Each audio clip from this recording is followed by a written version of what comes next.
बिस्मिल्लाहिर्रहमानिर्रहीम। नाज़रीन अस्सलाम वालेकुम। मैं हूं इमरान वसीम।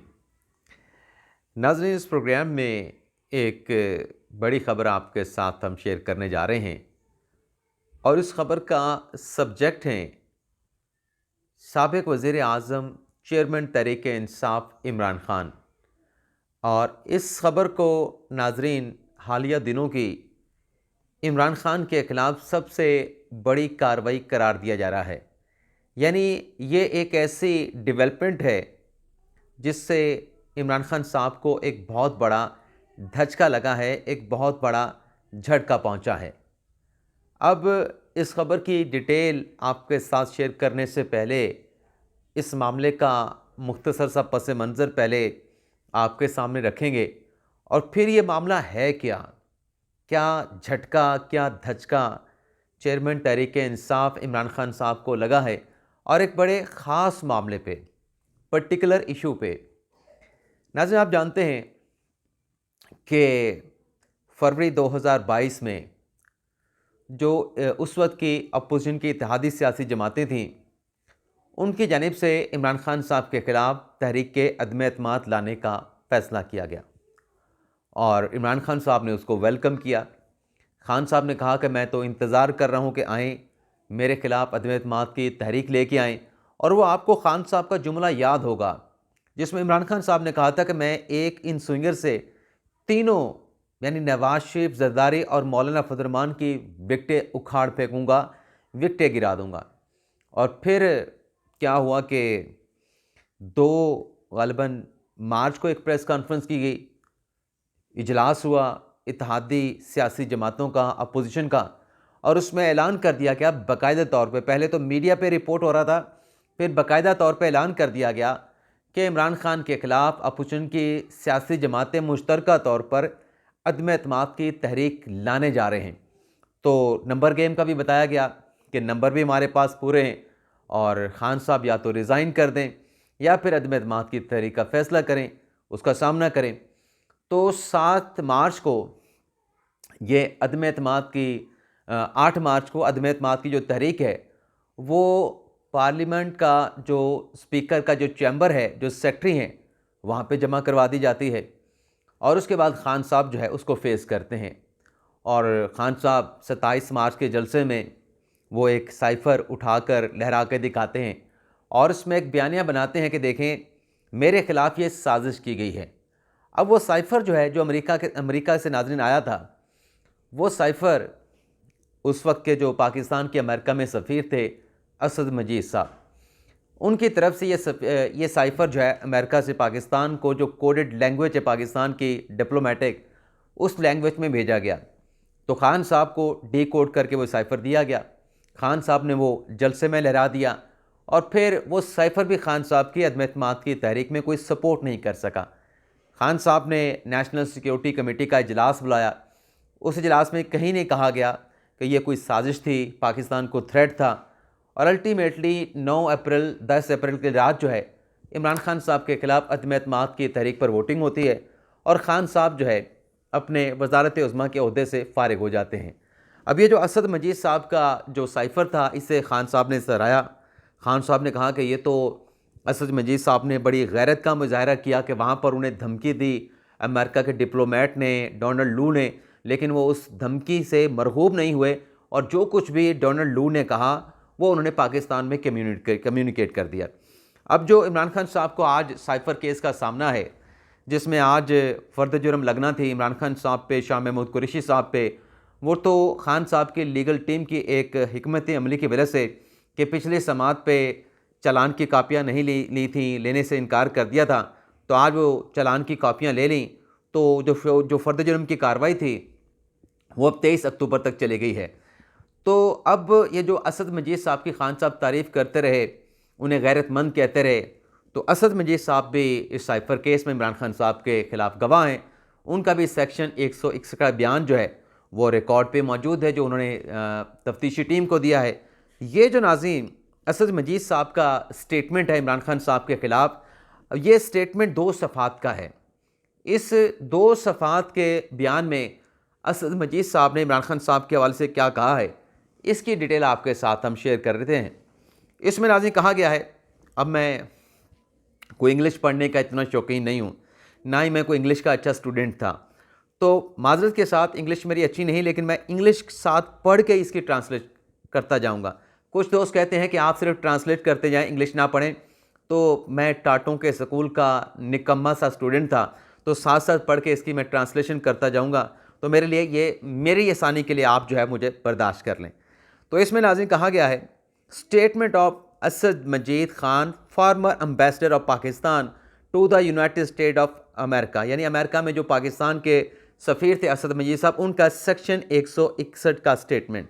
आई was officer in BS-22 from foreign service of Pakistan and I serve as a foreign secretary ministry of foreign affair of Pakistan Islamabad from December 2022 till my retirement. उन्होंने कहा कि मैं 22 ग्रेड का फॉरेन ऑफिस का जो है वो ऑफिसर हूँ, और मैंने बतौर सेक्रेटरी फॉरेन अफेयर जो है वो दिसंबर 2022 से लेकर अपनी रिटायरमेंट तक जो है सेक्रेटरी खारजा के तौर पे खिदमत सर अंजाम दी। अब यहाँ पे आगे वो कहते हैं कि प्रायर टू दिस पोस्टिंग, यानी सेक्रेटरी खारजा का चार्ज संभालने से पहले, I was ambassador of Pakistan in USA from January 2019 to March 2012। यानी वो कह रहे हैं कि मैं जनवरी 2019 से लेकर इमरान खान साहब के दौर में मार्च 2022 तक अमेरिका में पाकिस्तान का सफ़ीर रहा। I had invited the assistant Donald लू, Assistant Secretary of South and Central Asian Affairs under US State Department mister Donald लू ऑन 7/3/2022। यानी उन्होंने कहा कि मैंने इनवाइट किया डोनाल्ड लू को, बाकी उन्होंने लिखा कि वो secretary for South and Central Asia affairs under the US state department, 7/3 यानी 7 मार्च 2022 को। It was pre plan lunch hosted by me, यानी एक पहले से तय किया गया ये लंच था in the by me in Pakistan house, यानी पाकिस्तान हाउस में ये लंच की दावत जो है हमारे सफ़ीद असद मजीद साहब ने जो है वो डोनाल्ड लू को दी थी। Team dealing with the Pakistan which was schedule about 12:30 बजे का वक्त लिखा गया है कि 7 मार्च को 12:30 बजे पाकिस्तान हाउस में ये मीटिंग हुई। इट लास्टेड फॉर 1.5 आवर, यानी 1.5 घंटे तक जारी रही। आगे वो लिखते हैं, the invitee participant for this lunch were assistant secretary of state Donald Lu campaign assistant by deputy secretary, यानी उनके साथ कौन कौन थे ये उन्होंने बताया कि डोनाल्ड लू के साथ कौन आया था। फिर वो आगे चल के बताते हैं, क्योंकि मुख्तसर करते हैं फिर आप लोग बोर हो जाते हैं। आगे वो कहते हैं कि मेरे साथ जो था वो डिफेंस अटैची थे, ब्रिगेडियर नुमान अवान मेरे साथ थे, ये असद मजीद के साथ थे, और deputy chief of mission Naveed Bukhari and counsellor political Qasim Mohiuddin, ये भी मेरे साथ थे। Both side were aware that the conversation was being minute, यानी दोनों तरफ के जो साथ में हुकाम थे उनको ये पता था कि इस मीटिंग के जो भी बातचीत हो रही है उसके मिनट्स लिए जा रहे हैं, उनको नोट किया जा रहा है। इसके बाद नाज़रीन तीसरे पैराग्राफ पे आते हैं। इसमें कहा गया कॉन्सिक्वेंटली, अच्छा उसमें कहा the conversation covered the whole range of issue on our bilateral relation, यानी पाकिस्तान अमेरिका के ताल्लुकात हैं उसमें तमाम चीज़ों को कवर किया गया, उस पर डिस्कशन हुई, उस पर कन्वर्सेशन हुई, बातचीत हुई। Consequently, communication was sent to the Islamabad covering lunch, यानी वो इस्लामाबाद में जो है वो भेज दिया गया, जो वहाँ पे कम्युनिकेशन हुई। यहाँ पे बड़ी अहम बातें की गई हैं। The subject communication was a cipher telegram, यानी ये जो कम्युनिकेशन थी, जो भेजा गया ख़त, वो साइफर टेलीग्राम था, address to the foreign secretary, जो कि फॉरेन सेक्रेटरी को भेजा गया। Who then share his copy with other in line with his competence, यानी उन्होंने इसकी जो कॉपियाँ, जो इन लाइन कंपिटेंस थे, जो मजाज लोग थे, उनके साथ सेक्रेटरी खारजा ने इसकी कॉपी को शेयर किया। It was sent through our secret coded communication system, जो पाकिस्तान का डिप्लोमेट्स का सीक्रेट कम्युनिकेशन सिस्टम है, कोडेड सिस्टम है, उसके तहत भेजा गया। Use for correspondence between the foreign mission of Pakistan and the ministry of foreign affair in Islamabad, यानी फॉरेन मिशन और जो पाकिस्तान की सेक्रेटरी जो वजारत खारजा, उसमें जो कोडेड लैंग्वेज है उसमें ये लेटर जो वहाँ से भेजा गया। आगे लिखते हैं, in compliance to the documented instruction of the cabinet division. अब दूसरा पेज नाज़रीन, आई सिंपली रिपोर्टेड, अब यहाँ पे और भी यहाँ बात की गई, इसको आपने नाज़रीन नोट करना है। I simply reported said conversation held during the lunch accurately to the Islamabad in this cipher telegram, यानी वहाँ पे जो कुछ हुआ मैंने एक्यूरेटली इस्लामाबाद यानी वजारत खारजा को साइफर टेलीग्राम में बता दिया। Sending cipher is a routine practice, अब ये नोट करते जाएं, यानी साइफर आना ये एक रूटीन की प्रैक्टिस है ऑफ डिप्लोमेट्स मिशन अब्रॉड, जो बाहर में हमारे मिशन होते हैं उनकी तरफ से। There was no reference to the world threat, यानी साइफर में there was no reference to the world threat, यानी मैंने उस रेफरेंस में कहीं धमकी का लफ्ज़ इस्तेमाल नहीं किया कि अमेरिका ने हमें धमकी दी और कंस्पिरेसी या अमेरिका ने हमारे खिलाफ कोई साजिश की है। अब ये कौन कह रहे हैं? असद मजीद साहब कह रहे हैं, जिनके बारे में खान साहब ने खुद उनको सराहा, उनकी तारीफ़ की। अब ये खान साहब के खिलाफ असद मजीद साहब का स्टेटमेंट है, आगे सुने। In the secret cipher Telegram nor did I make any suggestion on the existence of any conspiracy, कोई मैंने बात नहीं की। It was a political conclusion drawn by leadership in Islamabad, यानी उस वक्त जो हुकूमत थी इमरान खान साहब की, पॉलिटिकल लीडरशिप, उनकी जानिब से इसका ये नतीजा जो अखज़ किया गया, मेरा ऐसा कोई मतलब नहीं था। अब ये खान साहब फिर असद मजीद की तारीफ़ें जो कर रहे थे, असद मजीद साहब का तो ये मौक़िफ़ है, रिटन मौक़िफ़ है, तो खान साहब ने फिर साइफर के साथ खेला ना। आगे बड़े अहम बात की है नाज़रीन, अब बार बार अहम कह रहा हूँ क्योंकि आगे उससे अहम बात आ रही होती है। आगे सुने। I had suggested that demarche should be issue to the USA both the Islamabad in Washington, यानी जो वाशिंगटन में हमारा फ़ॉरेन ऑफिस है, जो हाई कमीशन ऑफिस है, और जो इस्लामाबाद में हमारा सेक्रेटरी खारजा का दफ्तर है, दोनों तरफ से अमेरिका को डी मार्च किया जाए, एहतजाजी मरासला दिया जाए। The views express bye Donald लू वर respondent in the form of D March issue 31/3/2022, यानी 31/3/22 को डी मार्च किया गया after national security meeting in Islamabad. The NSC national security meeting repeatedly also concluded that the matter married D March only, यानी इसमें मार्च ही होना चाहिए जब शहबाज शरीफ साहब ने मीटिंग की, उसका जिक्र कर रहे हैं।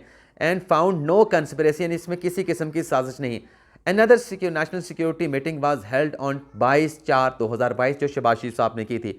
आगे कहते हैं कि इट वाज अगेन कंक्लूडेड, यानी सेकंड मीटिंग में, नेशनल सिक्योरिटी कमेटी की मीटिंग में, there was no foreign conspiracy, उसमें भी कहा गया कि कोई साजिश नहीं है।